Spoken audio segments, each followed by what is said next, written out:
Welcome to Your Next Chapter, the podcast diving into the transformative impact of storytelling on innovation. I'm Jeremiah Tittle, CEO of Next Chapter Podcast, your host for conversations with creative minds reshaping their worlds through narrative. We have a special crossover episode with Riding Tandem with Vivian Kvam, a podcast full of inspiration, education, and tips for business owners and nonprofit leaders to design the life they want. Both Vivian and I work with similar organizations, but support them in slightly different ways. I hope you feel just as inspired and fulfilled with this conversation as I did. Enjoy the show. Hi, Vivian. Welcome to Your Next Chapter. And of course, we're also on Riding Tandem. Hi. Yeah, this is great. Yeah, welcome everyone to a crossover episode, which is really fun. These are like some of my favorite things to do. So thanks for being here. And yeah, so I'm the host of Riding Tandem. And of course, you're the host of Your Next Chapter. And I thought it might be fun. Why don't you start first? You fill in what is your next chapter and what that all looks like. Well, absolutely. Happy to share more about the genesis of Your Next Chapter was, when you make podcasts for other people and have done so for years and years and years, there's always this, I don't know if I'd call it a chicken or the egg or what kind of conundrum there is in figuring out what you want to talk about, what I wanted to talk about on this podcast. Now, part of it is demonstrating to, potential clients, like the type of business that we run here. We care, we want to have a positive impact in the stories that we tell.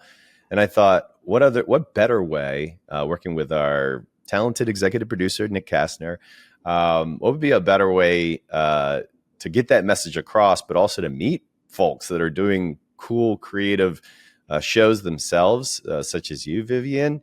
And so a little networking, a little demonstrating of, what we do, and then getting deep with folks on why they tell stories, why storytelling is so important, and how that is kind of integrated with what they do. And the Your Next Chapter title, obviously the name of our company is Next Chapter Podcast, but I always like hearing when people made a pivot, either historically in their career or moving forward, like what's on the forefront, what's on the horizon. And so that's always kind of my favorite question at the end of every interview is, what's your next chapter? What are you looking at next? And we don't have to get there yet, but that's kind of where all this came together. Would you mind telling me a little bit more about Riding Tandem? Yeah. I would love to know about your show's concept originally and bringing it to the world. Well, first I have to say, co-sign the whole, it's really fun to hear how people have these pivotal changes, because we all go through those, right? But it's fun to hear the stories from other people. And that's a big piece of Riding Tandem. So we put together Riding Tandem, my business partner, Michaela, and I put together Riding Tandem as a way for business owners, people thinking about starting a business, and just leaders within organizations to be able to tell those stories. It's really a look behind the scenes. It's the real life stories where I think people have a lot of curiosity about what is it like to run a business? What does that, what does that entail? Because you see maybe a glamorized version of it, especially because there's been Shark Tank and just different shows out there.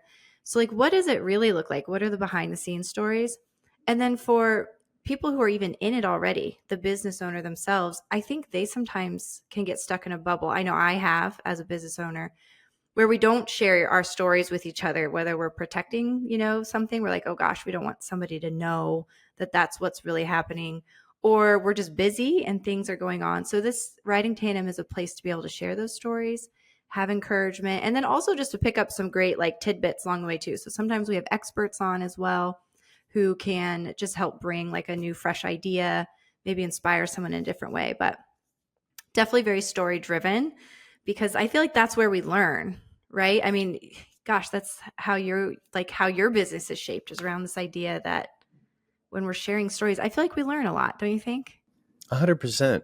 There's nothing like someone else's, personal story of whether they're feeling stuck and deciding to start a business or feeling stuck in their business and looking for kind of that new pathway to how do we redefine? Because it's a constant evolution I think that is happening. I don't know a lot of people who become an entrepreneur and then just kind of stick to No. their guns on what got them in it in the first place. And you know, that means you're going to churn out, and maybe the business won't succeed unless you're really open to Yeah. evolution. So with that in mind too, I'm just curious, like, you gave a little history of where you're at right now, but what's like your backstory? Like, bring me through your backstory a little bit. How did you end up here with this whole idea and concept? I grew up in Washington, D.C. Spent the majority of my life there working for different radio companies. I started with iHeart locally, and then worked for Sirius XM radio for about a decade. And I like to say that's when I learned how to make podcasts before podcasts were a Right. thing.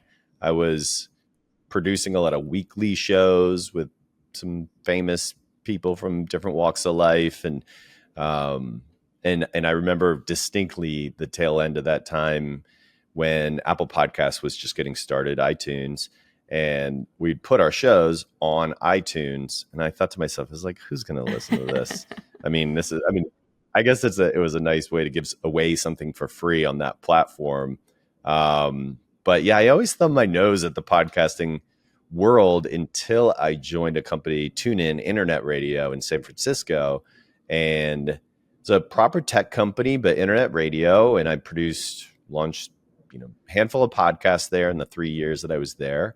But I did notice that the podcast industry was taking off. And I thought to myself, I'm kind of hamstrung in a way at TuneIn to be able to be more nimble. I felt as a podcast producer with all this background in radio that I could apply a lot of what I've learned and be more nimble. Yeah. Started my own company at Next Chapter.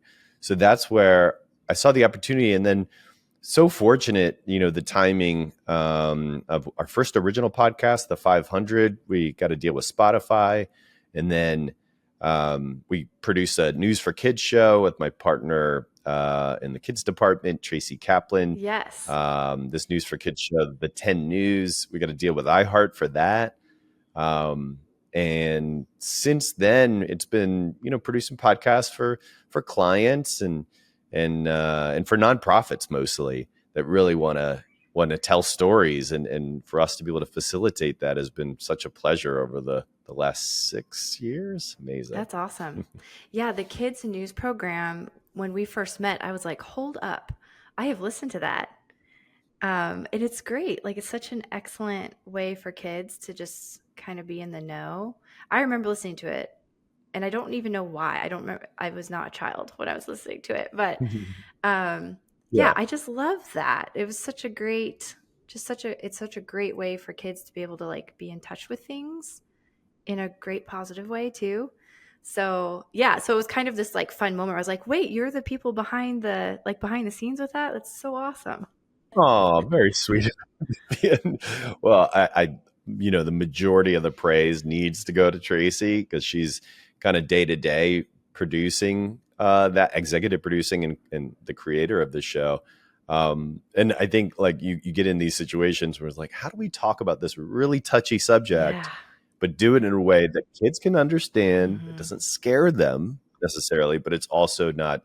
It's supposed to be a conversation starter for parents and kids about Gaza, for example. Like, how do you do that for a 8 to 12-year-old? Exactly. Not a simple task. Right. Yeah, no, absolutely. And I mean, I think that's one of the interesting things we're talking about, just talking about the storytelling piece and the value that it does provide and how it can impact so many different levels, right? Like from kids to employees to volunteers, board members, CEOs, like storytelling really touches everyone. And that's the thing that I love about it is that we can all connect, but it is about bringing the right story to the right people, in the right format. And I think that's such a great example of that, just like such a tangible example.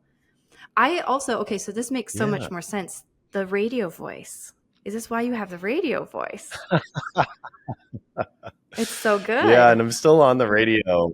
I During the pandemic, I moved to Maui 3.5 years ago, and my whole business went online. So it's like, why am I still paying these crazy rents in San Francisco? and all that. So I know I wasn't the only one. A lot of people moved to Austin, Texas from California, and Right. there was quite a migration maybe out of the cities. Hmm. And so for me, I'm living in small town Maui. There's not much going on here, but I have reconnected with my love of radio, where I started my career, and have been DJing on a couple of the local radio stations here, which is, just back to my first love. It's Right. been really lovely, actually, That's awesome. doing that. So I am curious then, because Yeah. your background was in, so much in radio and then starting your own business. What were some of the things that you found you loved, and what were some of the things that you found maybe more of a challenge sort of moving into that space? Well, one thing I'll say candidly, not the most organized person. I'm much more on the creative side. So as a CEO, that means that like the accounting and Right. kind of the harder things, that like setting up LLCs, like, I was able to to do those things given the tools available. LegalZoom, thank you. Right. But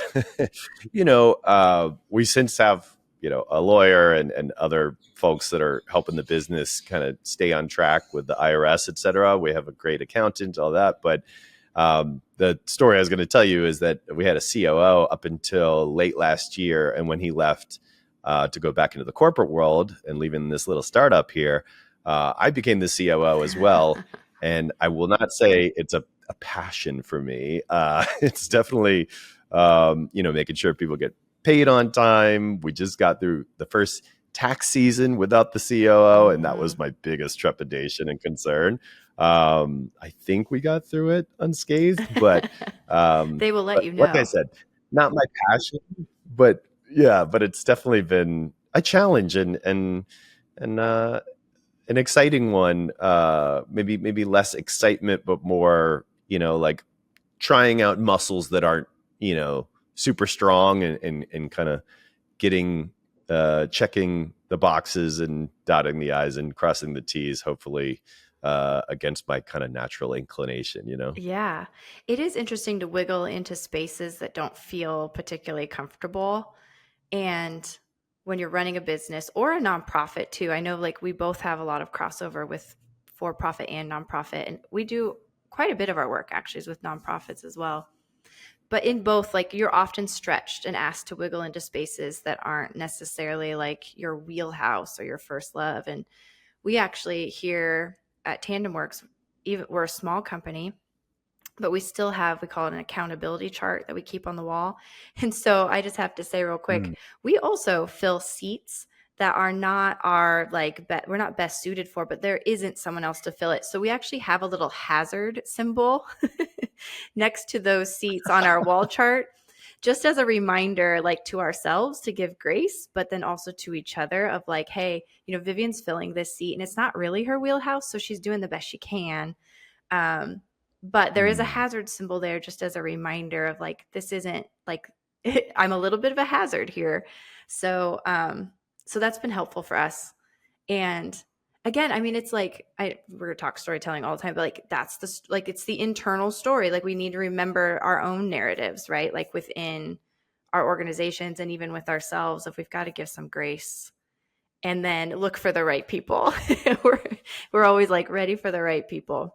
This so resonates with me, and I love that you're sharing the importance of communication internally, obviously with your organization, but also about giving yourself grace and self love. I know this might be getting off track in terms of what hardcore business talk, but I will say, like, the importance of, when you're learning a new thing or you're filling a role that's, I barely made it through accounting in my master's program. I went to American University for business school, and dropped out after, uh, a third of the way through of getting my MBA. So I'm a business school dropout. Excellent. I'll tell you that. But the accounting classes, I mean, I had three I had to take, and the first one was very difficult. Just made it through. But um, I got a great job down in Miami working in TV, and I was like, well, what's the point of business school? Right. It's to either start your own business, which I ultimately ended up doing, or finding like a dream job, which I ended up getting and leaving.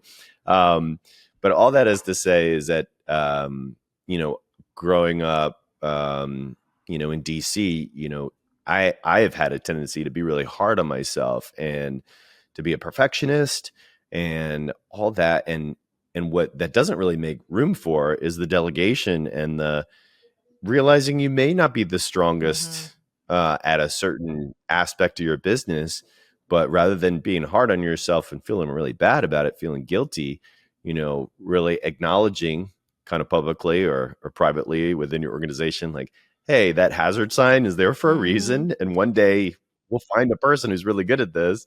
But maybe for now, I just need that grace. I think that's a beautiful thing. And that's been what the last 3+ years has been for me, is all, self-love and how do I go easy on myself when that doesn't come naturally to me. Do you have any Oh gosh. similarities there or Yes, experience I with mean the that? same. So I'm definitely a like white knuckler, I would call it. Like I'm the type where I'll just white knuckle my way through things.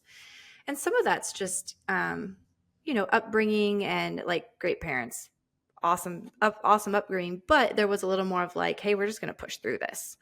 And so, yeah, I definitely do that. And I was laughing with my yoga instructor, actually. I made a commitment this year to go twice a week, which was like a kind of a big deal for me. I went once a week and sometimes missed. Sure. But I was like, I'm doing twice a week. It cuts into the workday a little. But I was kind of chuckling with her because she often will say things during class about, grab a prop if you need or a blanket, like, and she says to be kind to yourself. And I had just for probably 2 years would go, I don't need a blanket. I don't need a prop. Like, I'm strong enough for this or that. And this whole idea of like being kind to yourself just was not seeping into my brain. And then one day I was like, gosh dang it, I want a blanket. And I used to like, and it was like, this sounds, as I say it, I'm like, it seems so small. And yet in my brain, it like cracked open this whole area that's really impacted all areas of my life and in business and personal life, both, which are really quite intertwined for me. Of just this repeating myself, like, okay, you need to be kind to yourself and to others. It's not just about being kind to others. Like, you've got to be kind to yourself. So, yeah, and that has not come naturally for me at all. Just very much a like, kind of no pain, no gain type of mentality. And I do Yeah. think there are times that you do push through and you need to have the tenacity.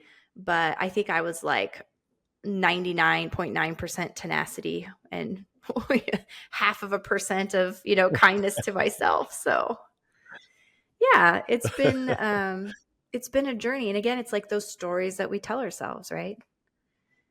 And then that seeps into Mm. our culture. I know one of the things we wanted to talk about was just like telling our own story and what storytelling, like what's the value that it provides to organizations. And I know we'll probably talk about Yeah. sort of the external storytelling part because that's, where a lot of people are. But I just want to say, like, the internal storytelling that happens within an organization, I think, is where some of the highest value is. Businesses and nonprofit organizations often get stuck in, I don't know how to tell my story. I don't know how to tell my story. I don't know which story to tell. And it's usually Oh yeah. outwardly, right? To hire or to bring in a new client or to recruit, et cetera, maybe bring in donor dollars. And a lot of times what we end up talking with organizations about is, well, what are the stories we're telling internally first, both to ourselves as the Mm. board or the CEO or, as a team? What are we saying to ourselves? What are we saying to each other? Because that story will naturally start to ripple outside of your walls. And there's certainly mechanics that can be put in place, whether you opt for a podcast or you're going to do print and things like that. But so much of the value, I think, starts within the organization itself. And then that story perpetuates itself outward. So we've come up against that a couple times. I don't mean against it necessarily in like a negative way, but where that's like a big Yeah. awakening idea of like, oh, we've been so focused on our social media or something like that, but we're not even 100% sure what our story is to each other right now. One thing that we were in the process, just a quick anecdote of launching a new website. Mm-hmm. And we were on this old version of Squarespace. Our web developer was like, "You have to get off this because on mobile it doesn't look Yeah. looks bad. It's like, okay, we need to upgrade. We're going to create a new website. And so what we did in that process was had a brand audit Right. we did with a staff member, Brian Douglas, who did such a good job of like, all right, let's open up. We may not be in the same place to do like proper whiteboarding necessarily. We're spread out across the country, but we can do like kind of a digital virtual whiteboarding of like, all right, let's look at our mission. Let's look at our, what are we putting out into the world now, and who are we, and who do we want to be? Yeah. That work was so valuable for us to look at our mission statement, maybe tweak it, maybe think about, how are we going to present to the world with this new website? Caused us to go inside, Right. caused us to really, between my business partner Michael and myself, and with Brian and with some others, looking at it and to get a greater understand of who we are and who we want to be was that first step. Mm-hmm. So that your story really speaks to me, and I think it applies to anyone who might hire us or want to work with us to take that time, even if it feels like, no, let's just get to it. Let's Yes. make the podcast. Let's what's the concept, that we're going to pursue, et cetera. And really, I think you're skipping a step that's really important. Right. When somebody comes to an organization, comes to you and says, we're thinking about a podcast, where do you start them off? Do they tend to present like, we just have the idea, we kind of baked, it's already fully baked? Or are they coming to you saying, we just like this podcast idea? Where do we start? Like, what stage are they at? We have clients from all different stages of readiness. Mm-hmm. Some they have the talent in place. It's the CEO of their organization, and they talk the talk, so they're ready to go. And it's just a matter of them interviewing folks about an issue that's really important to their business.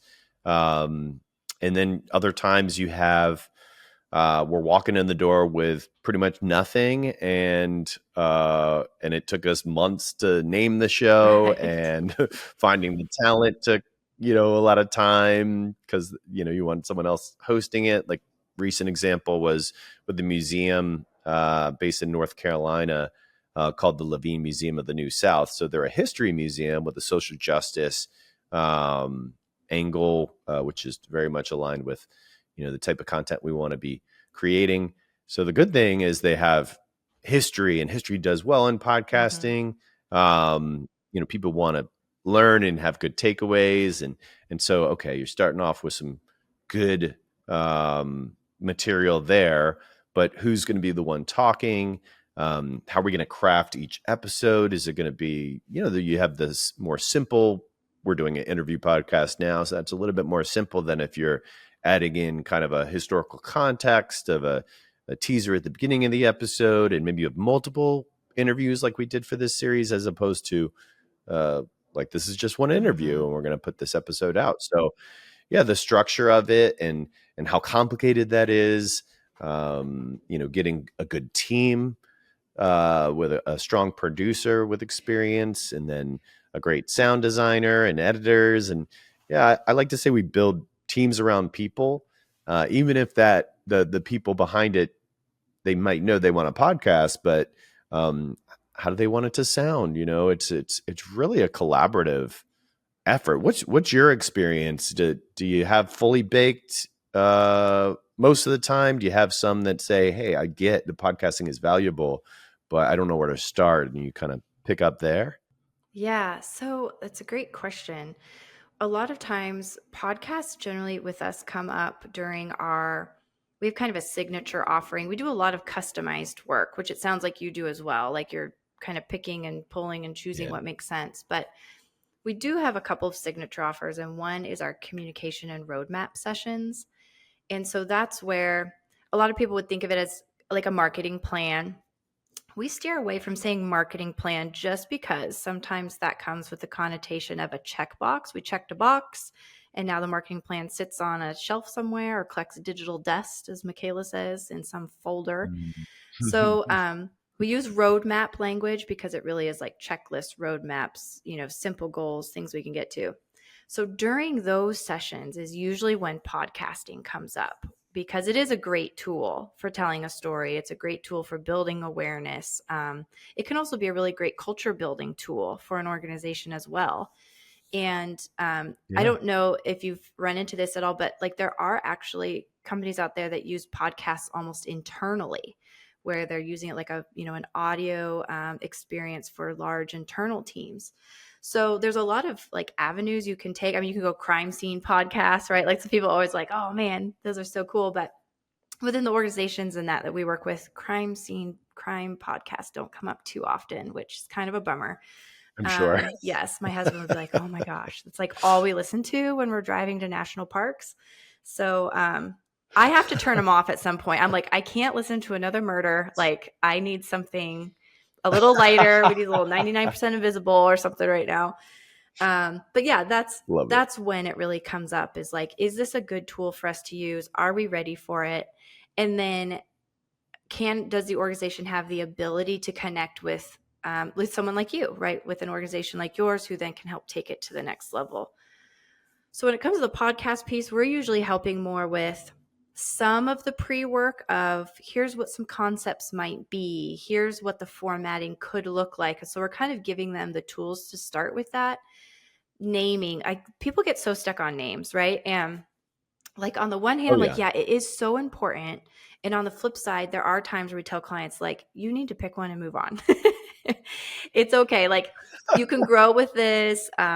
You know, you've got some really good options here. Because I feel like you can get so stuck on names, logos, colors, and fonts with anything You're so within right. organizations, businesses, storytelling. We're like, end of the day, like those are enhancements to the story. And they are important. So I'm not going to downplay it, but we can get really stuck there because we can see it and it's tangible. Like, what's the cover artwork going to look like? And, you know, what's the ching-a-ring sound going to be as it comes in? Or with our clients sometimes too, they're doing print and video. And so it's lots of different aspects that we're helping guide them to a vendor.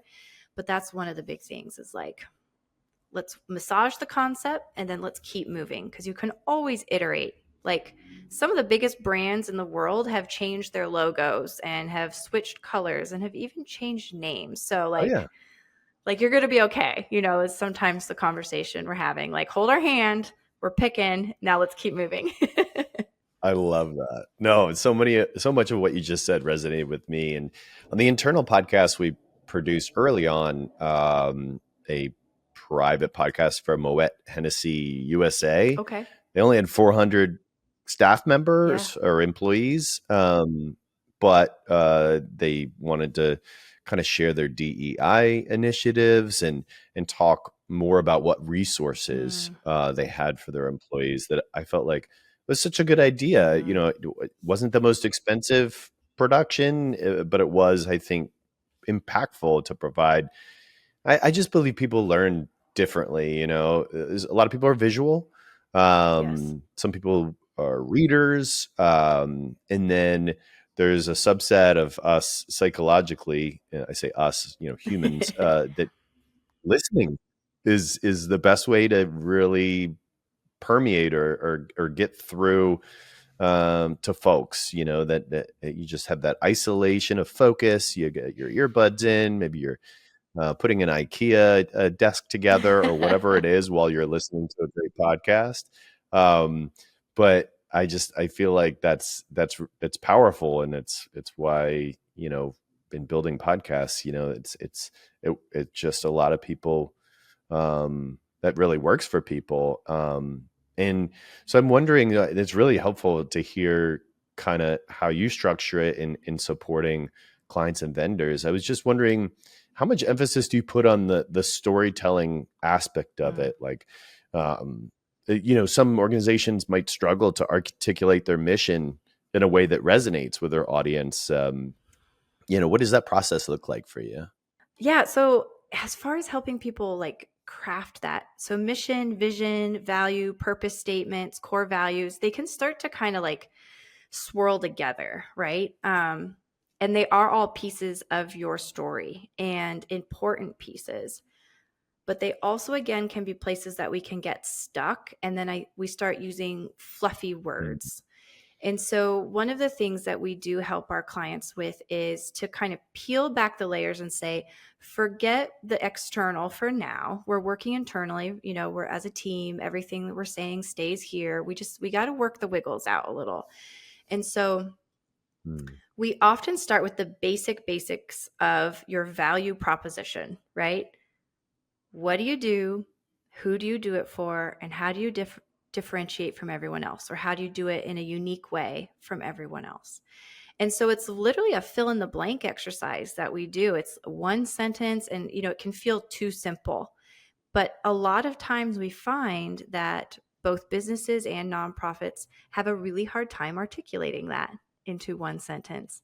Mm. And we don't necessarily think that you have to that's your elevator pitch or anything like that, but it's like the basic framework. We need to be able to say that first, and then we can embellish the story with, who are the heroes, and if you kind of follow the storytelling frameworks like that. But we start there first, and then we do start talking about, okay, here's the who we do it for. Let's take that a little further. Usually we need to expand that a little bit beyond one or two words.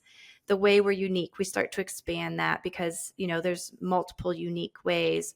What you do, there might be some caveats to that, some nuances, but we always start there first, and then we start picking and pulling throughout the rest of it. And then from there, we usually focus next on core values next, because that helps guide how you're going to tell your stories. You want to be sure that they're tying back to core values. And, one of the big conversations we have is not every core value is your core value. There are a lot of great core values out there, and you can't have them all. So we have to refine down, right? You can appreciate a whole bunch of core values, but your organization needs to get it synthesized down. And that can be hard sometimes, especially when you have teams, because you're bringing multiple people's core values together. But then the third step, and I'm Yeah. kind of oversimplifying the process for this example, but the third step that we do is we really focus in on, you have to know and own your story and what's unique about it. So we have worksheets and we have whiteboarding, and there's all kinds of exercises we do. But end of the day, we answer some questions for everyone. But one of the biggest questions, especially with our nonprofit clients, for profits too, though, is why are you here? Like you personally. Mm. And it's very different for people. And there's nothing wrong with saying, well, I'm here because there's great benefits. I like the flexible schedule. It aligns with things I value, et cetera, et cetera. For someone else, they may have a very personal story that's a gut wrenching story about why they're here with a family member, et cetera. Both of those stories are valuable, and they both bring important pieces to the table. So we workshop through those. And then the last piece is really working on, do you understand your audience's story? Because at the end of the day, your story is important, but if we can't figure out how to connect it with your audience, who, by the way, is standing in the grocery store line, scrolling or reading or consuming while being distracted by a toddler who wants the candy bar, while, all these things, we got to be sure that we're really connecting with their story. So, and I think that's true of the podcast, right? Are you capturing them in the hubbub of the day? Are they going to take the time to flip that podcast on while they're on the treadmill or driving or picking kids up in the school line, whatever it is, for them? Putting together an IKEA table, great example. I can't do that. I cannot listen to something and put together an IKEA table. I'm just going to say that right now. That is not a skill I have. I often use that example because I was listening to The Startup, which actually inspired me to start this startup with Yeah, Next Chapter. yeah. And I was literally putting together IKEA furniture when I was listening to it, You're and I just could talented. not stop listening. Yeah, so I use that example all the time because it was inspiring to me, and I thought, oh, we can inspire other people. We can make great podcasts that tell great stories, and just to kind of hammer home your point about kind of connecting your mission with your clients, kind of experience of working with us. I was wondering, would you share some examples of some nonprofit organizations or just in general clients that have excelled in their storytelling thanks to your support? One that comes to mind is the local chapter of Habitat for Humanity in our area. They did a full roadmap strategy session with us, really just trying to outline and hammer in on like what are the stories we want to tell, how are we connecting all these things, and as well as just internal and external communications both. And gosh, it has been so fun to see them. I think a big piece of it is we intuitively know our stories, and sometimes we intuitively know our audience stories. I think that's where there's a lot of disconnect a lot of the time, is that we think that everyone sees us the way we see us, right? Um, but the feedback can be different. But I think one of the really neat things to see is just them step out with a next level of confidence. They're already a great organization. They're already doing great things. They were telling their story, but to see them go, okay, we have like a map, we have a checklist, the whole team feels aligned here now. And it's been really fun because we stay in touch with our clients once they go through that experience with us. And I love that they reach out. Like they reach out and you can tell they're working through it, they're experimenting, they're trying things, and they're problem solving as they go with this framework along with them. So that's been really neat. Another one we worked with is New Vision's homeless services, homeless shelter and services here, local for us again with that one. And I think, again, like it was just bringing, we brought boots on the ground, the people who are out doing work on the streets with our homeless neighbors, and the people who are on the board, who maybe are not boots on the street. It brought them all together, and to see the pride, right? Like just the pride in their work, to see that the accomplishments they have made, but then to hear their big hairy goals was probably one of the coolest things um, to understand and know, and to have the whole team hear that and then just be thinking about what that can look like as like it could just change the whole community. That's really neat, and that's the power there, right? Of we've said the story, but did everyone hear the story? Did we take time to really look at it and own it? And then the last one I'll share would be there's a foundation here called Iowa West Foundation, and they help steward monies back into the local community through grants. So they provide grants out. And they did a really neat thing. They hired us in to help with something called Imagine Hours. And with that one, the storytelling ripple effect there has been really cool and something I'm really proud of being part of, because it was gathering feedback from the community, but it also was this storytelling happening within these sessions. We did, I want to say it was like 11 of them over a number of months, and it was an invite to the entire community, all ages, to see people come and share ideas, which of course sparks stories, and then to walk out writing new stories was really awesome. And just the perception of sometimes this community, I think, has been painted. Council Bluffs is the community I'm in right now. They have so much going for them, but sometimes I think we forget it, right? Again, we're so close to our own stories. So it's just been neat to see how they've taken that and they are rippling that out. They've been doing a great job with just being sure that people are aware, because that was a big learning, was people are very connected to the stories here, but they're not necessarily remembering to tell them. Those aren't the stories that they're remembering to tell. So they've been doing a great job of now telling those and making sure that they are out front and center. I mean, I'm so glad Nick put us together to have this conversation um, because one thing, if you look at our content, you look at all our podcasts, we do so many different Mm-hmm. things. And yeah, we're here to entertain folks, but really we have a strong passion for making the world a better place. And, and that can come in small and in large impact doses. But I can tell based on, the client list you just, listed off that you have a passion for making the world a better place, and these types of organizations are coming to you. So I just want to say, bravo, because I don't know, that's where my heart's Mm-hmm. at. I mean, I was raised by two pastors, so I often like come back to this is like, what's my why? Yeah. It's to educate people, but really like how does the storytelling that we support through our organizations, you know, allow us to sleep better at night, and and feel like we're a part of the solution, Right. and doing good to get the word out about these organizations, and their messages and the impact that they're trying to have to expand that. It's feel good. Yeah. Honestly, it feels good to me.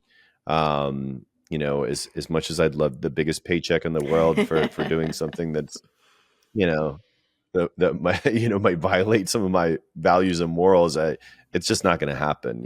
I'm here to to have a positive impact, and if we can help these folks that are doing good things by getting the word out and expanding their footprint, then that's what I'll rest my laurels on. And really cool to hear about some of these clients you've worked with and helped. Yeah.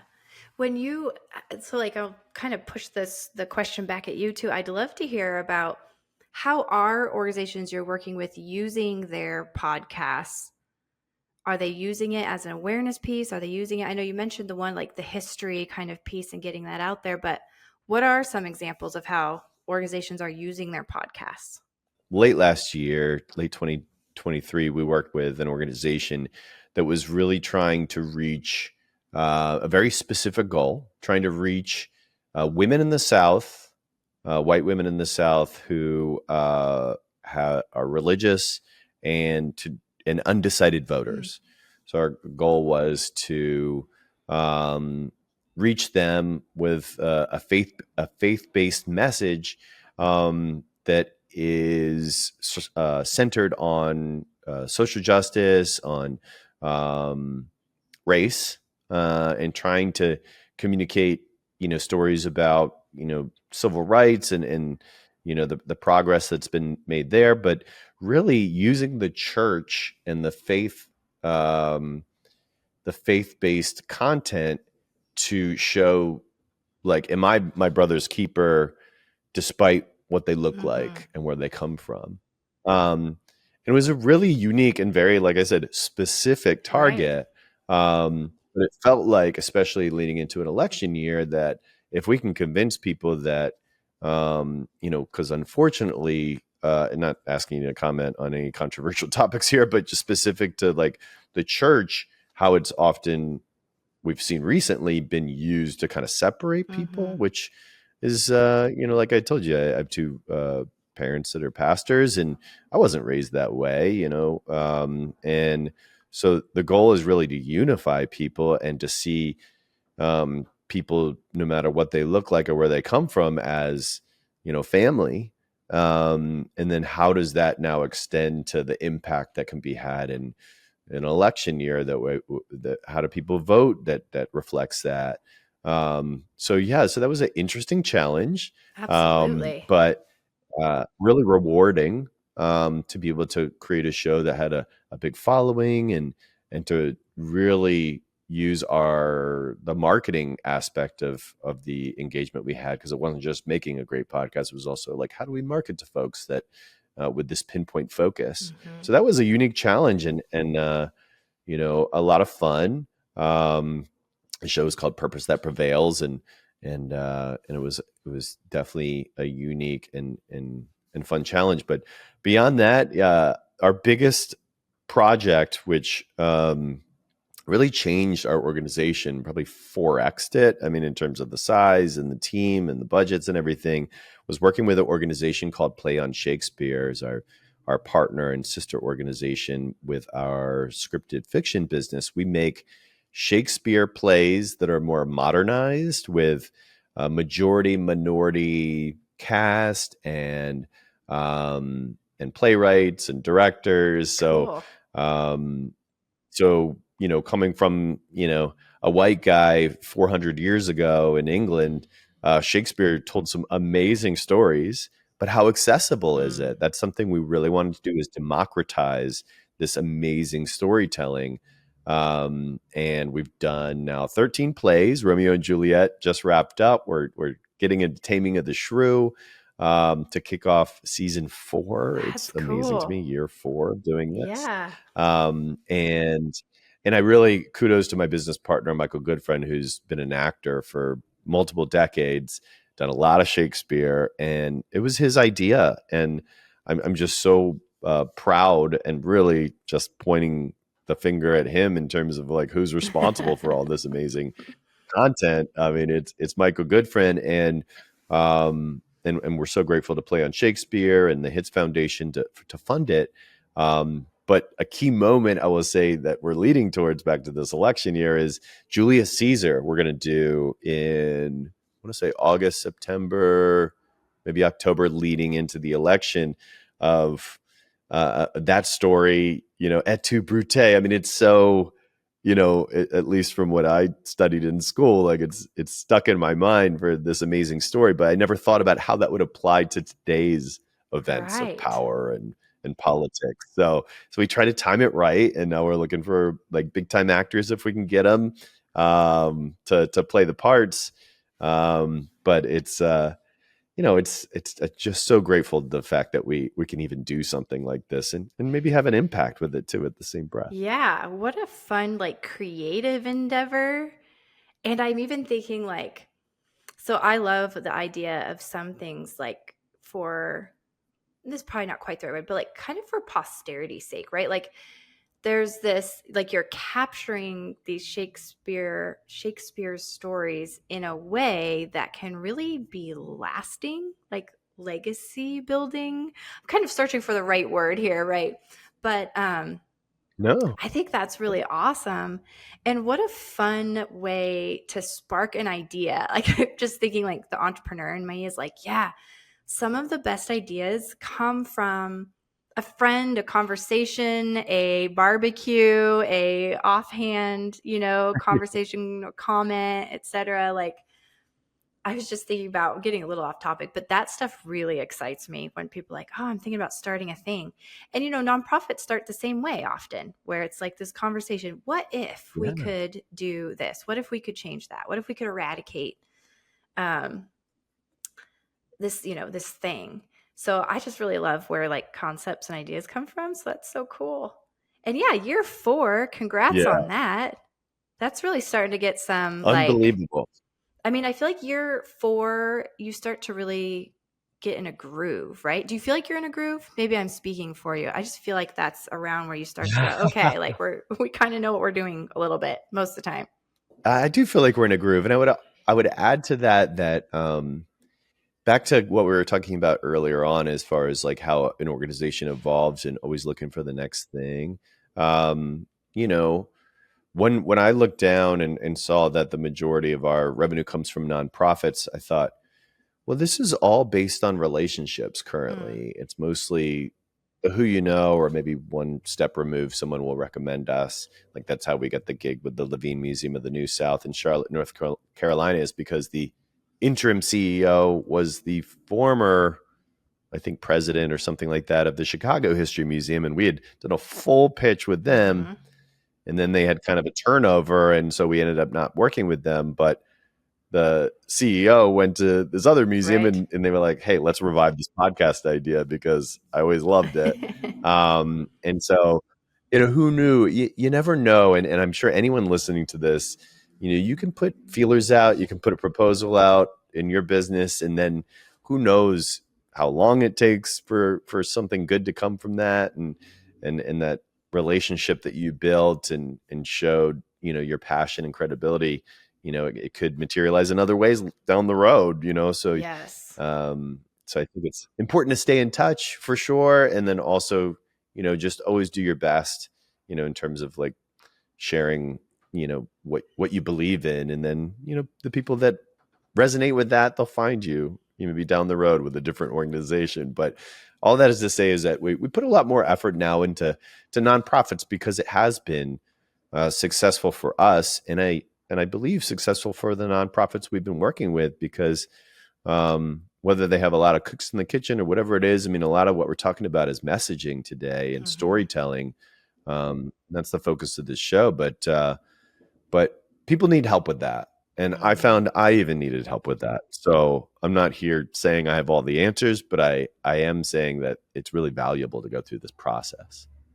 Yeah, and I'll just co-sign that. Like, we are very much guilty of, like, the plumber who does not have good plumbing, where we pull people in, right, to help us. We ask questions too. We validate where our story is, and we get off track with our story as a company who helps people figure out their stories and how to talk about them. Because again, I mean, I think it's just Yeah. important to realize that it's just so easy to be too close, and it's so easy to be able to bring Mm. people in a room and be able to see the pieces come together. But when you're part of the pieces and you're trying to like do it yourself, we've often found like because we do a lot of brainstorming, we're really good at that. Like we're really good at facilitating conversations, and we're good at drawing out ideas, and we have lots of tools in our toolbox that we can pull out quickly. Even as conversations change, like we switch, we change what we're doing in a session. But with ourselves, we're kind of terrible. I can't tell you how many times, Mm. Michaela and I will be sitting there, we're kind of whiteboarding something, and we have to step outside and either say, what would we tell somebody else right now? Which has been a really helpful question to ask. Um, or Mm. do we need to pull somebody in?